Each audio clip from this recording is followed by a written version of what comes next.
लौकी की ये बर्फी व्रत के लिए बिल्कुल परफेक्ट है।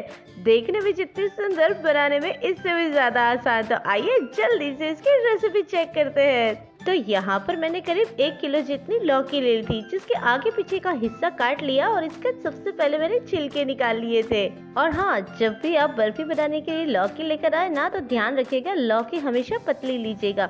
अगर जरा भी ज्यादा मोटी लौकी ली ना, तो उसके अंदर बीज होते हैं। तो जब हम ये लौकी घिसते हैं तो वो बीज है वो घिसे नहीं जाते। इसी के साथ जब बर्फी तैयार होती है ना, तो उसका स्वाद भी कोई इतना अच्छा नहीं होता है। तो इसी वजह से हमें जो लौकी है उसको थोड़ा सा पतला लेना जरूरी हो जाता है। तो यहाँ पर मैंने लौकी घिसने के लिए ग्रेटर ले लिया है। ग्रेटर मैंने ज्यादा मोटे वाला नहीं लिया है, ना ही बारीक वाला लिया है, थोड़ा सा मीडियम साइज वाला ही लिया है, ताकि जब हमारी लौकी घिसी जाए तो उसके जो लच्छे हैं वो हमें दिखे हमारी बर्फी के अंदर। तो यहाँ पर मैंने सारी लौकी को घिस लिया है। अब बारी आ जाती थी इस लौकी के अंदर से पानी को निकालने की। तो सबसे पहले मैंने एक बाउल ले लिया और उसके ऊपर एक कॉटन का कपड़ा लगा लिया था। उसके बाद घिसी हुई जो लौकी थी ना, वो डाल दी और कपड़े के चारों सिरे उठा लिए और उसके बाद उसे गोल गोल घुमाकर जो लौकी के अंदर पानी था ना, उसे निचोड़ लिया। तो पानी यहाँ पर बहुत सारा निकल कर आया था। पानी हमारा काला नहीं हुआ है और ना ही हमारी लौकी काली हुई है। इसका मतलब हमने सारा काम बहुत ही स्पीड में किया हुआ है। तो जब भी आप बर्फी बनाते हैं तो थोड़ा सा ध्यान रखिएगा, थोड़ा सा काम ना जल्दी जल्दी कीजिएगा, जिससे हमारी जो लौकी है वो काली ना पड़ जाए और ना ही हमें इसे पानी में डाल के रखने की जरूरत पड़े। वैसे हाँ, अगर आपको कहीं ऐसा डाउट लग रहा है कि आप इमीडिएटली काम नहीं कर सकते हैं, तो आप लौकी को पानी में डाल दीजिए, इससे आपकी लौकी काली नहीं पड़ेगी। तो यहाँ पर लौकी के अंदर से सारा पानी निकल गया है और लौकी काफी सूखी सूखी हो गई है। तो बर्फी बनाने में बहुत ही आसान रहेगा। तो आइए जल्दी से कढ़ाई के अंदर 2 बड़े चम्मच जितना घी डाल दिया है और लौकी को एक बार घी के अंदर सेक लेते हैं। उसी के साथ जब लौकी को हम घी के अंदर सेकेंगे ना, तो इसे कांस्टेंट ऊपर नीचे करते रहना है, वरना होता क्या है कि लौकी नीचे से चिपकना शुरू हो जाती है।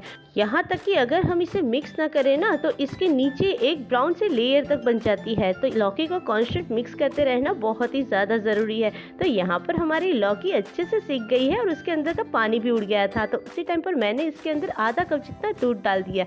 दूध के अंदर से मैंने मलाई नहीं निकाली थी, बिल्कुल ही कच्चे वाला दूध था। तो इस दूध के अंदर काफी सारा फैट था। इसी के साथ लौकी को दूध के अंदर करीब 5 से 7 मिनट तक सेक लिया था, जिसकी वजह से जो हमारी लौकी थी वो अच्छे से पक गई थी। तो यहाँ पर मैंने करीब 1 छोटी चम्मच जितना इलायची पाउडर डाल दिया था और इसे अच्छे से सेक लिया, जिससे इलायची का फ्लेवर हमारी बर्फी में अच्छे से फैल जाए। तो ये यहाँ पर पक रहा है, तब तक आइए थोड़े से मेवे और सेक लेते हैं। तो यहाँ पर मैंने करीब 1 चम्मच जितना घी ले लिया है और उसी के साथ 1/4 कप जितनी बादाम ले ली।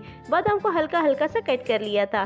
घी के अंदर बादाम को सेका जाए तो इसका स्वाद और भी बढ़िया हो जाता है और बर्फी के अंदर तो और भी टेस्टी लगता है। जैसे ही बादाम हल्की फुल्की से गई, उसी टाइम मैंने डाल दिया 1/4 कप जितने काजू। तो काजू और बादाम दोनों को ही मैंने अच्छे से रोस्ट कर दिया, करीब हल्का हल्का सा गुलाबी रंग का ही कर लिया था। तो अब बारी आ जाती थी हमारी बर्फी को चेक करने की। तो बर्फी के लिए हमने जो दूध डाला था ना, वो दूध लगभग उड़ गया था और लौकी जो है वो काफी हद तक सूखी हो गई थी। तो यहाँ पर जो लौकी है उसके अंदर एक अलग सी ही रिचनेस आ गई थी। इसी के साथ मैं यहाँ पर करीब 1 कप जितना खोया डाल रही हूँ। तो यहाँ पर हमने करीब 1 किलो जितनी लौकी ली थी, जिसके अंदर 1 कप जितना खोया डाला है, जिससे हमारी बर्फी जो है बिल्कुल परफेक्ट टेक्सचर में बने और टेस्ट में भी परफेक्ट लगे। वैसे बिना खोए के और बिना घी के हमारी कोई भी मिठाई अच्छी नहीं लगती है। हिंदुस्तानी सारी मिठाइयाँ बिना खोए और बिना घी के बने तो उसका स्वाद वो आता ही नहीं है। और अगर ये सारी चीजें हम कभी कभी बनाकर खाते हैं ना, तो हमें इन्हें बिल्कुल भी स्किप नहीं करना चाहिए, क्योंकि ये सारी चीजें हेल्थ के लिए इतनी ही जरूरी है जितना गेहूं, चावल और दालें है। तो लौकी और खोया अच्छे से सेक गया था। उसी के साथ मैंने इसके अंदर चुटकी भर जितना फूड कलर भी डाल दिया था, हल्का सा ग्रीन कलर था। उसी के साथ 1 बड़े चम्मच जितना घी और डाल दिया और इसे अच्छे से सेक लिया। इसी के साथ हमने जो वो ड्राई फ्रूट्स रोस्ट किए थे ना, वो भी डाल दिए और साथ ही में 3/4 कप जितनी चीनी और डाल दी थी। इन सारी चीजों को अच्छे से मिक्स करने के बाद हम कढ़ाई में ऐसे ही इसे भूनते रहेंगे करीब 6 से 8 मिनट के लिए। इस तरह से अच्छे से भूनने से होता क्या है कि इसके अंदर जो भी मॉइस्चर होता है वो उड़ जाता है, क्योंकि चीनी जो है वो जब पिघलेगी तो इसकी कंसिस्टेंसी थोड़ी सी पतली हो जाएगी। तो इसे और भी भूनना थोड़ा सा ज्यादा जरूरी हो जाता है। इसी के साथ बर्फी तैयार करने के लिए मैंने यहाँ पर एक ट्रे ले ली थी, जिसको हल्का हल्का सा घी से ग्रीस कर लिया था। तो यहाँ पर हमारी लौकी की बर्फी लगभग तैयार है। घी भी रिलीज हो गया है और अच्छे से भून भी गई है। तो आइए जल्दी से इसे ट्रे के ऊपर एक बार फैला देते हैं।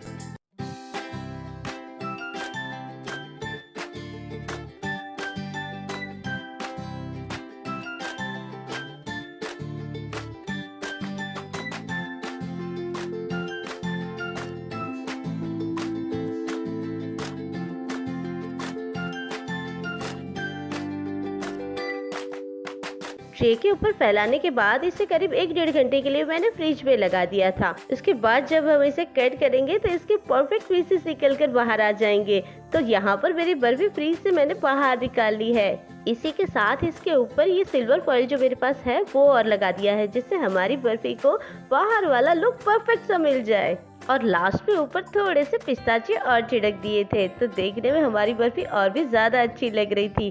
तो लीजिए, हमारी बर्फी परफेक्ट आई है। जल्दी से इसे कट करते हैं। तो जिस तरह से अभी बर्फी कट हो रही है उससे आपको आइडिया लग रहा होगा कि इसका टेक्सचर कितना परफेक्ट बना हुआ है, कितना आसानी से कट रहा है। तो हमारी बर्फी बिल्कुल ही सही तरह से बनी हुई है। देखने में बहुत ही ज्यादा यम्मी लग रही है, खाने में इससे भी ज्यादा टेस्टी थी। एक्चुअली बर्फी कट करते वक्त मेरे मुंह में पानी आ गया था, पर अभी हमें बर्फी खानी नहीं थी क्योंकि अभी तो एक बार भगवान जी को ये मीठे का भोग लगाना था। तो यहाँ पर मेरी बर्फी कट हो गई थी।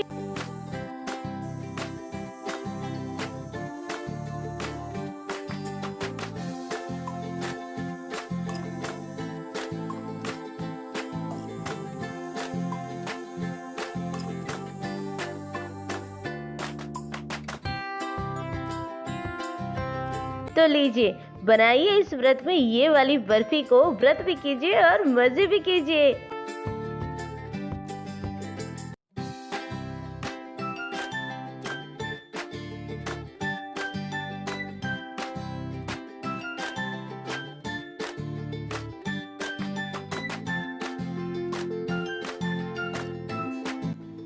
Please like, share and subscribe my channel.